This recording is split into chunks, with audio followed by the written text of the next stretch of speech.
Hello friends, welcome to our Sayali fashion designer channel आणि मी आहे सायली. तर तुम्हा सगळ्यांचं आपल्या आजच्या नवीन अशा छानशा व्हिडिओमध्ये मी मनापासून खूप खूप स्वागत करते. तर कसे आहात तुम्ही? नक्कीच मस्त आणि मजेत असणार आहात. आणि आज मी तुमच्यासोबत खूप सुंदर अशी ब्लाऊज डिझाईन शेअर करणार आहे.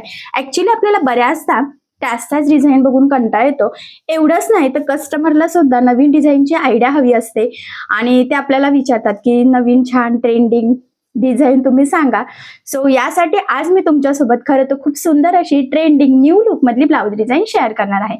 सगळ्यात महत्वाचं म्हणजे मी तुम्हाला या संपूर्ण डिझाईनची कटिंग आणि स्टिचिंग अतिशय सावकाश स्टेप बाय स्टेप आणि खूप काही महत्वाच्या फिनिशिंगच्या टिप्स अँड ट्रिक्स सहित सांगणार आहे, जेणेकरून तुम्हाला आपला आजचा हा व्हिडिओ बघून फक्त अशी डिझाईन बनवणंच नाही तर ती प्रॉपर परफेक्ट फिनिशिंग सहित कशी बनवावी तर हे देखील सहजच लक्षात यावं यासाठी. आणि सगळ्यात महत्वाचं म्हणजे याची पद्धत इतकी सोपी आहे की बायचान्स जरी तुम्ही कोणी नवीन शिकत असाल तरी सुद्धा तुम्हाला आपला आजचा हा व्हिडिओ बघून अशी छानशी ट्रेंडिंग न्यू लुक मधली ब्लाऊज डिझाईन बनवणं खूपच सोपं जाईल. ठीक आहे, सो चला मग आता वेळ न घालवता आपण आपल्या आजच्या छानशा व्हिडिओला सुरुवात करूयात. आणि हा व्हिडिओ तुम्ही स्किप न करता पूर्ण नक्की बघा, जेणेकरून तुम्हाला आपला आजचा हा व्हिडिओ बघून अशी ब्लाऊज डिझाईन बनवणं खूपच सोपं जाईल. सो चला मग आता आपण स्टार्ट करूयात. तर हे बघा, इथे तुम्ही बघू शकतात की हा आहे ब्लाऊज पीस. खूप सुंदर असा पैठणी साडीवरचा हा ब्लाऊज पीस आहे. खरं तर याचा बॅक पार्ट आपण ऑलरेडी कटिंग करून घेतलेला आहे, म्हणजे अस्तर आणि मेन फॅब्रिक असं दोन्हींचं सुद्धा. आणि यावर आज आपण खरंच खूप सुंदर लेटेस्ट ट्रेंडिंग न्यू लुक मधली बोटनेक ब्लाऊज बनवणार आहोत. सगळ्यात आधी याचं मेजरमेंट कसं आहे ते मी तुम्हाला सांगते, म्हणजे तुम्हाला तुमच्या मापानुसार ह्या डिझाईनसाठी कशा पद्धतीने कटिंग स्टिचिंग करावी हे सहजच लक्षात यावं यासाठी. सो बघा, मग इथे ब्लाऊजची उंची आहे 12.5, 1 इंच मार्जिन, असं टोटल आपण 13.5 इंचाला मार्किंग करून घेतलेली आहे. त्यानंतर याचं जे काही शोल्डर आहे तर ते घेतलेलं आहे आपण 6.5 इंच, म्हणजे पूर्ण शोल्डरचं निम्म. एवढंच नाही तर याचा जो काही मुंडा आहे तर तो सुद्धा आपण खरं तर इथे 6.5 इंचच घेतलेला आहे. आणि याची जी काही गळारुंदी आहे तर ही टोटल आपल्याला 3.5 इंच घ्यायची आहे. सो मी 3.5ला इथे मार्किंग करून ठेवते, म्हणजे गळ्याची मार्किंग करणं आपल्याला इझी जावं यासाठी. मुंड्याची म्हटल्याप्रमाणे मार्किंग केली, क्रॉसमध्ये 1ला मार्किंग करून बॅक साईडच्या मुंड्याचा शेप सुद्धा दिला. त्यानंतर इथून छातीचा चौथा भाग अधिक 1.5 इंच किंवा 2 इंच मार्जिन तुम्ही इथे ऍड करू शकता. आणि अशा पद्धतीने मापे टाकून हा बॅक पार्ट आपण ऑलरेडी कटिंग करून घेतला. आता सगळ्यात आधी गळ्याची जी काही मार्किंग आहे तर ती आपल्याला अस्तरच्या बॅक पार्टवर करून घ्यायची आहे. तर वरचा जो काही गळा आहे तर तो तुम्ही 3 ते 3.5 इंच घेऊ शकतात. सो आज आपण इथे 3 इंच घेणार आहोत, तर मी 3ला इथे मार्किंग करून घेतलेली आहे. त्यानंतर खाली सुद्धा 1 ते 1.5 इंचाचा गॅप आपल्याला इथे ठेवायचा आहे. तर तुम्ही 1 इंच 1.5 इंच असं ठेवू शकतात. इथे आपण 1.5 इंचाचा ठेवलेला आहे. त्यानंतर इथून खाली तुम्हाला तो जो काही शेप आहे तर तो किती ब्रॉड आहे, कसा आहे, किती मोठा आहे की छोटा आहे, तर यावर डिपेंड आहे की तुम्हाला इथे किती इंचाची मार्किंग करायची आहे ते. सो सध्यापुरतं इथे मी 4ला मार्किंग करून घेतली. त्यानंतर 3.5 इंच गळारुंदीची सुद्धा आपल्याला इथे मार्किंग करून घ्यायची आहे. आणि त्यानंतर आता आपल्याला इथे पट्टीच्या सहाय्याने हे पॉइंट जॉईन करून 2 बॉक्स तयार करून घ्यायचे आहे. खरं तर ही आपली बेसिक स्टेप आहे, तुमचा गळा कुठलाही असो, सगळ्यात आधी आपल्याला ह्या पद्धतीने हे पॉइंट जॉईन करून मार्किंग करून घ्यावी लागते. सो बघा, मग फायनली अशा पद्धतीने 2 बॉक्स तयार झाले. त्यानंतर वरती सिंपल असा गोलगळा घ्यायचा आहे, तर मी त्याची मार्किंग इथे करून घेतली. मधला जो काही शेप आहे तर त्याचा म्हणजे तो खरं तर थोडा वेगळा आहे. सो त्यामुळे आपण त्याची जी काही मार्किंग आहे तर ती कॅनव्हास पेपरवर करून घेऊयात. सो सध्या मी फक्त एवढा गळा वरचा इथे कट करून घेतलेला आहे. आणि ब्लाऊज डिझाईनसाठी आपल्याला पेपर कॅनव्हास लागतो. सो मग मी इथे पेपर कॅनव्हास घेतला आणि तिथे आता आपण जो काही आपला शेप आहे त्याची मार्किंग करून घेऊयात. सो सगळ्यात आधी अंदाजे एक सरळ लाईन ड्रॉ करून घ्यायची आहे. त्यानंतर मग गळारुंदीनुसार इथे आपल्याला मार्किंग करायची. तर 3.5 इंचाची मी इथे मार्किंग करून घेतलेली आहे. त्यानंतर इथून खाली 4 ते 4.5 इंचाला मार्किंग करायची. पुन्हा 3.5 गळारुंदीची मार्किंग करून आपल्याला हे पॉइंट इथे पट्टीच्या सहाय्याने जॉईन करून बॉक्स तयार घ्यायचा. खरं तर तीच मार्किंग दुसऱ्या साईडला सुद्धा दिसत आहे, तर ती सुद्धा मार्क करून इकडे सुद्धा आपल्याला एक बॉक्स ड्रॉ करून घ्यायचा आहे. त्यानंतर याची रुंदी सुद्धा एक घ्यायची आहे आपल्याला. खरं तर ना आधी आपण याची रुंदी इथे 1.5 इंच घेऊयात. जर का आपल्याला शेप ड्रॉ करताना थोडी जास्त हवी आहेत असं वाटलं तर थोडी जास्त घेऊ, आणि कमी पाहिजे नाही शेपनुसार असं वाटलं तर कमी घेऊयात. सध्या पुरतं मी ह्या पद्धतीने एक म्हणजे शेप ड्रॉ करून घेतलेला आहे. शंकरपाळ्याचा शेप म्हटलं तरी सुद्धा चालेल. आणि मग त्यानंतर आता इकडनं ह्या पद्धतीने आपल्याला थोडासा कर्व द्यायचा आहे. म्हणजे आधी स्ट्रेट लाईन ड्रॉ केली, त्यानंतर कर्व आणि दुसऱ्या साईडला गोलाकार शेप ड्रॉ करून घ्यायचा आहे. म्हणजे थोड्या वेगळ्या पद्धतीचा हा आकार आहे. पुढे तुमच्या तसं लक्षात येईलच. म्हणजे एक साईडने आपला गोलाकार आहे म्हणजे मध्यभागीपासून, आणि एक साईडने मी तुम्हाला आता दाखवलेलं स्ट्रेट लाईन आणि त्यानंतर थोडासा कर्व ड्रॉ करून घेतलेला आहे. ठीक आहे. आता आपण कडेने थोडंसं एक्स्ट्राचं मार्जिन ठेवून हा जो काही आपला पेपर कॅनव्हास आहे तर तो कटिंग करून घेऊयात. आणि यासाठी आता आपल्याला अस्तर सुद्धा लागणार आहे आणि आपल्याला मग ते व्यवस्थित जोडता येईल. त्याआधी मी कडेचं कट करून घेते. व्यवस्थित आपल्याला इथे छोटासा चौकोन तयार करून घ्यायचा आहे. आणि मी म्हटल्याप्रमाणे आपल्याला अस्तर लागणार आहे. सो ते अस्तर सुद्धा आपण इथे कटिंग करून घेऊयात. सो बघा, मग किंचितचं एक्स्ट्राचं केलेलं आहे आपण. असंही आपण हा कॅनव्हास पेपर अजून थोडासा कट करूनच घेणार आहोत. त्यामुळे एवढं आपल्याला जे काही अस्तर आहे तर ते सफिशियंटच आहे. ठीक आहे. सो बघा, मग फायनली अशा पद्धतीने आपलं इथे कॅनव्हास पेपर, त्याच्यावर मस्त असा शेपही ड्रॉ झालेला आहे आणि आपला अस्तर सुद्धा कटिंग करून रेडी झाला. त्यानंतर सगळ्यात आधी आता आपल्याला इथे अस्तर आणि मेन फॅब्रिक एकमेकाला जोडून घ्यायचं आहे. सो ते आपण जोडून घेऊयात. त्यासाठी आता सगळ्यात आधी आपला जो काही मेन फॅब्रिकचा बॅक पार्ट आहे तर तो सरळ ठेवायचा. त्यानंतर त्यावर आपण कटिंग केलेला अस्तरचा पार्ट ठेवलेला आहे आणि सगळ्यात आधी गळ्याच्या साईडने साधारणतः 1/2 इंच एवढं एकसारखं मार्जिन ठेवत आपल्याला इथे टिप मारून घ्यायची आहे. टिप मारताना आपलं मार्जिन अजिबात कमी जास्त होणार नाही याची आपल्याला काळजी घ्यायची आहे. त्याचबरोबर लगेचच कमरेच्या साईडने साधारणतः अर्धा इंच एवढं मार्जिन ठेवून टिप मारायची. खरं तर बॅक पार्ट परफेक्ट रेडी करण्याची ही सगळ्यात सोपी पद्धत आहे. आता हे टिप मारून झाल्यावर जे काही एक्स्ट्राचं मेन फॅब्रिक आहे तर ते आपल्याला कटिंग करून घ्यायचं आहे. कमरेच्या साईडचं कटिंग केल्यानंतर गळ्याच्या मध्ये सुद्धा जे काही एक्स्ट्राचं आहे तर ते आपण इथे कटिंग करून घेऊयात. आणि यानंतर आता आपल्याला ह्या गळ्याला द्यायचे आहे छोटे छोटे कट्स, जेणेकरून ज्यावेळेस आपण हा बॅक पार्ट सरळ करू तर तो प्रॉपर परफेक्ट फिनिशिंग सहित सरळ व्हावा. त्यासाठी ही स्टेप खूपच इम्पॉर्टंट आहे. सरळ केल्यानंतर आता सगळ्यात आधी कमरेच्या साईडने, गळ्याच्या साईडने व्यवस्थित सेट करायचं आणि गळ्याच्या साईडला द्यायची आहे आपल्याला दाबटीप. सो बघा, मग इथे दाबटीप देताना आपल्याला अस्तरचा कपडा वरती दिसणार नाही याची काळजी घ्यायची आहे, जेणेकरून परफेक्ट प्रॉपर फिनिशिंग सहित आपला हा गळा रेडी व्हावा. यासाठी ही स्टेप खूपच इम्पॉर्टंट आहे. लगेचच आता आपण कमरेच्या साईडला सुद्धा इथे दाबटीप देऊन घेऊयात आणि इथे सुद्धा अस्तरचा कपडा वरती दिसणार नाही याची आपल्याला काळजी घ्यायची आहे. त्याही पेक्षा सगळ्यात इम्पॉर्टंट म्हणजे इथे तुमच्या लक्षात येईल की कमीत कमी टाइममध्ये आपला गळा आणि कमरेचा पार्ट दोन्ही प्रॉपर परफेक्ट फिनिशिंग सहित रेडी होतंय. कुठेही आपल्याला कमरपट्टी किंवा गळापट्टी लावण्याची गरज सुद्धा नाहीये. त्यानंतर मग या पद्धतीने अस्तर आणि मेन फॅब्रिक एकमेकाला जोडून घ्यायचं. आता हे जोडताना जेवढं शक्य आहे तेवढं कमीत कमी मार्जिन आपल्याला पकडायचं आहे, कारण हे मार्जिन आपण कटिंग करताना कुठेही कॅल्क्युलेट केलेलं नसतं. त्याचबरोबर जोडताना कुठे गोळा होणार नाही, तिरकं जाणार नाही, कुठे फुगा येणार नाही. तर या छोट्या मोठ्या गोष्टीची सुद्धा आपल्याला काळजी घ्यायची आहे. आणि जोडून झाल्यावर जे काही एक्स्ट्राचं मेन फॅब्रिक म्हणजेच ब्लाऊज पीसचा जो काही एक्स्ट्राचा कपडा आहे तर तो कटिंग करून आपल्याला परफेक्ट मापाचा बॅक पार्ट इथे रेडी करून घ्यायचा आहे. कारण तुम्हाला सगळ्यांनाच माहीत आहे अस्तरवर आपण परफेक्ट कटिंग करत असतो, पण ब्लाऊज पीसचा कपडा आपण थोडंसं एक्स्ट्राचं मार्जिन ठेवून कटिंग करतो. म्हणूनच मग इथे या पद्धतीने आधी जोडून परफेक्ट बॅक पार्ट रेडी करायचा. सेंटर पॉईंटची सुद्धा मार्किंग करून घेतली आणि त्यानंतर आता कॅनव्हास पेपर लावून आपल्याला हा पार्ट गळ्याचा रेडी करून घ्यायचा आहे. सिंपल असे चारी बाजूने टीप मारून घ्यायची. त्यानंतर मी इथे किंचितचं हे एक्स्ट्राचं कट करून घेते. थोडंसं आपल्याला फोल्डिंग पुरतं ठेवायचं आहे. हा पॉईंट इथे खूप इम्पॉर्टंट आहे, लक्षात राहू द्या. आणि या पद्धतीने फोल्ड करून सिंपल अशी आपण आता इथे टीप मारून घेऊयात.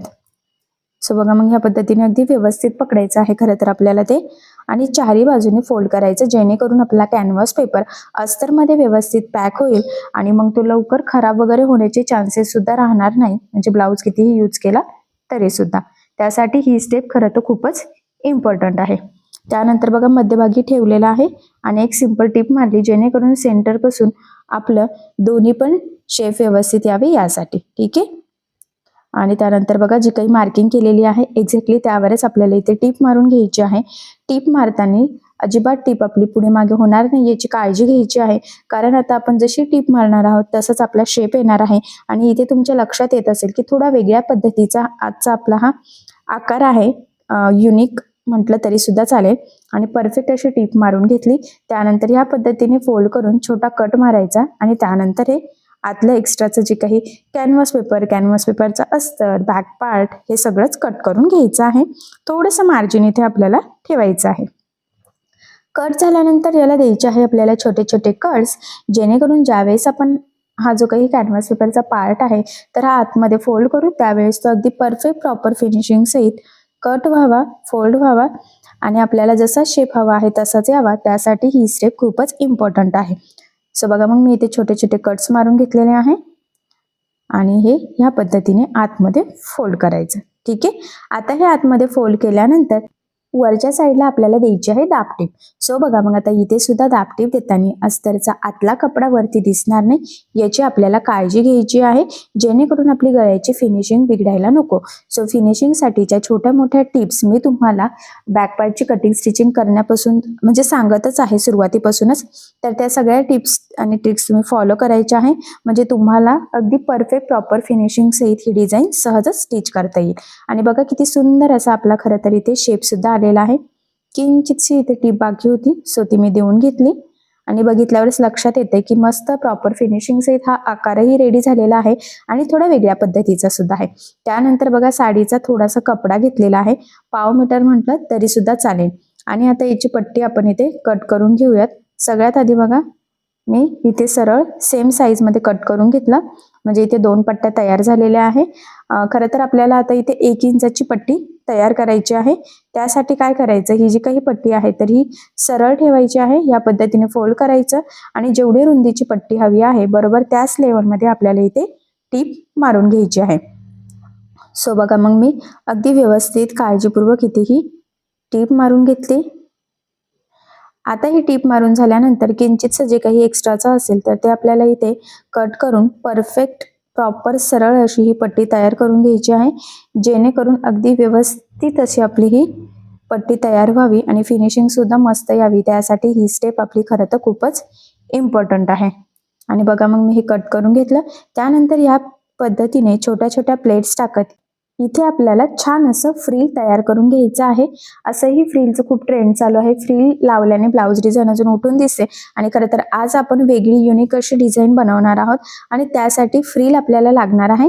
सो सिंपल प्लेटेड फ्रिल आपण इथे बनवून घेत आहोत. एकसारख्या प्लेट्स येतील याची थोडी काळजी घ्यायची, जेणेकरून आपली फिनिशिंग बिघडायला नको. आणि बघा मग मी ह्या पद्धतीने इथे छोट्या छोट्या प्लेट्स टाकून हे फ्रिल तयार करून घेतलं.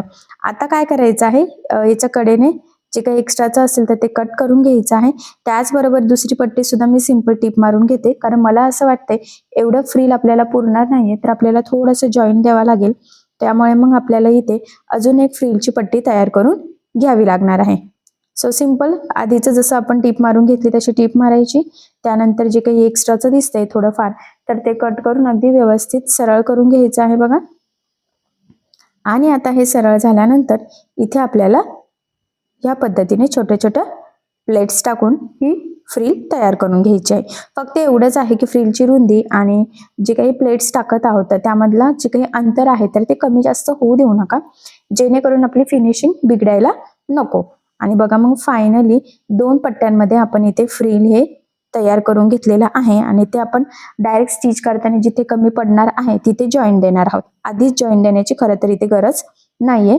आणि इथे जर थोडंफार जे काही किंचितचं एक्स्ट्राचं वाटतंय तर ते कट करून अगदी व्यवस्थित सरळ करून घ्यायचं आहे, जेणेकरून इथे आपलं अगदी परफेक्ट असं फिनिशिंग येईल, धागे वगैरे निघण्याचे चान्सेस राहणार नाही. सेम त्याच पद्धतीने हे जे काही फ्रिल आहे याचं सुद्धा एक्स्ट्राचं कट करून घ्यायचं आहे आणि बघा मग हे अगदी व्यवस्थित सरळ सुद्धा इथे होऊन जाईल. ठीक आहे. आणि तुमच्या लक्षात येत असेल की इथे कडेने धागे सुद्धा निघलेले आहेतच. ठीक आहे. सो अशा पद्धतीने आपलं हे फ्रिल तयार झालेलं आहे. आता ते आपण बॅक पार्टला इथे जोडून घेऊयात. तर बघा मग आता आपण इथे लावायला सुरुवात करूयात. तर बॅक पार्टच्या खालच्या पार्ट पासून लावायला सुरुवात केली. अगदी मध्यभागी सुरुवातीला डबल टिप देऊन अगदी व्यवस्थित ते लॉक करायचं आहे आणि जिथे बघा गोलाकार शेप होतोय ना तिथून गोलाकार शेपमध्ये आपल्याला टर्न घेत हे फ्रिल लावून घ्यायचं आहे. अगदी कडेकडेने लावायचं आहे, आपला शेप वगैरे अजिबात चेंज होणार नाही याची काळजी घ्यायची. आणि बघा मग ते इथे आपल्याला कमी पडलं. मी म्हटलं होतं 2 पट्ट्यांमध्ये फ्रील आपण रेडी करून घेतलं होतं. सो कंटिन्यू लगेचच फोल्ड करून आपण हे दुसरं फ्रील इथे लावून घेणार आहोत. मी तुम्हाला सुरुवातीलाच म्हणजे फ्रील बनवण्याच्या वेळेसच म्हटलं होतं की आपल्याला इथे जॉईंट द्यायची गरज नाहीये. असेही या प्लेट्सच आहेत, त्यामुळे मग ते व्यवस्थित तिथे सेट होऊन जातं. फिनिशिंगला अजिबात काही प्रॉब्लेम सुद्धा येत नाही. आणि बघा मग ह्या पद्धतीने आपण इथे हे फ्रील लावून घेतलेलं आहे. त्यानंतर किंचित सचईत कुठे धागे निघत आहे किंवा काही वर खाली आहे असं वाटलं तर ते कट करून घ्यायचं, म्हणजे आपली फिनिशिंग बिघडायला नको. ठीक आहे. सो मग ह्या पद्धतीने अगदी व्यवस्थित सावकाश, बऱ्याचदा असं कट करताना मेन फॅब्रिक म्हणजे मेन ब्लाऊजला कट जाण्याचे चान्सेस असतात आणि त्यामुळे आपला ब्लाऊज बिघडू शकतो, आपली कामं वाढू शकतात. सो तसं होऊ देऊ नका. ठीक आहे. सो बघा मग फायनली या पद्धतीने मस्त प्रॉपर परफेक्ट असं फ्रील लावून घेतलेलं आहे. यानंतर आता इथे आपल्याला एक लेस लावायची आहे. खरं तर तुम्ही तुमच्या आवडीनुसार इथे कुठलीही लेस यूज करू शकतात.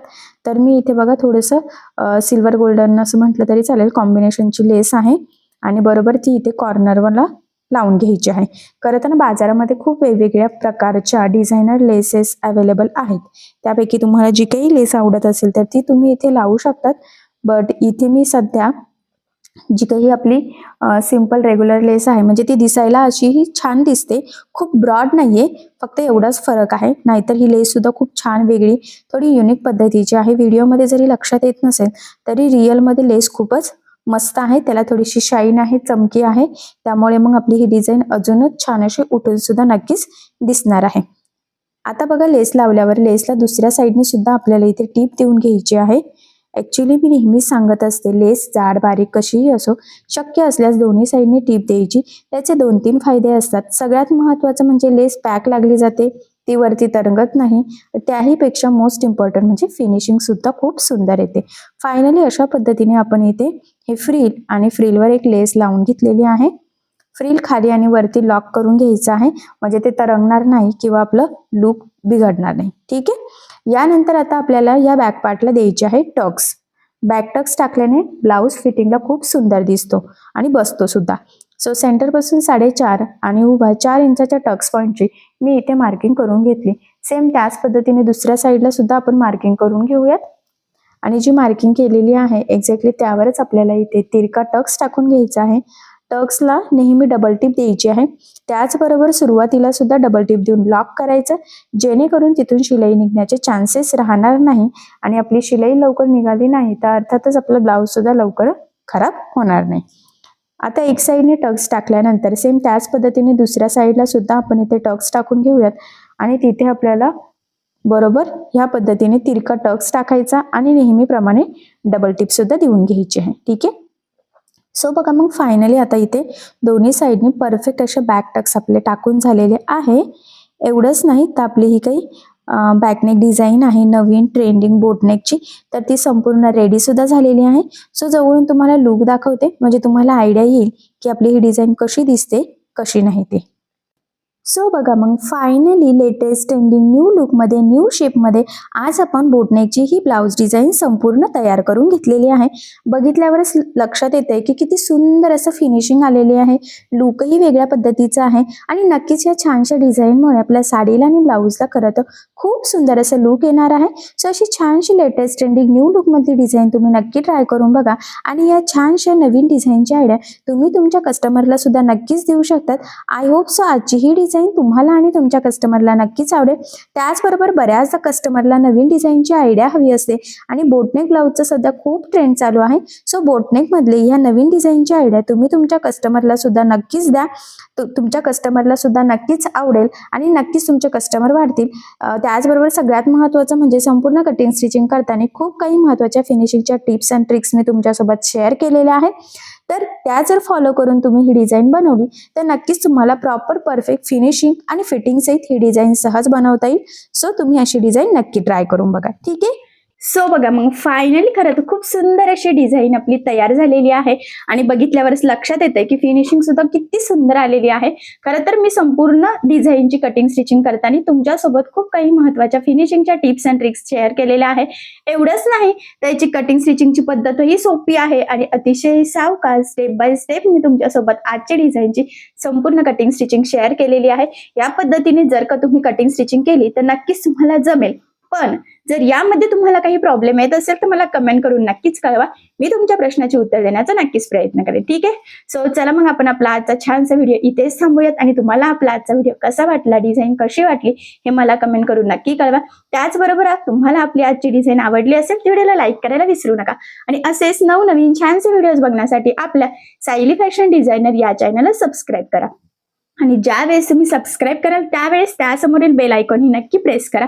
त्यामुळे काय होईल, जेव्हा मी नवीन व्हिडिओज टाकेल त्याचं नोटिफिकेशन तुम्हाला तुमच्या मोबाईलवर येईल. ठीक आहे. सो चला मग भेटूया पुन्हा नवीन अशा छानशा व्हिडिओमध्ये. तोपर्यंत टेक केअर, काळजी घ्या आणि आपला आजचा व्हिडिओ शेवटपर्यंत पूर्ण बघितल्याबद्दल thank you so much. Bye bye.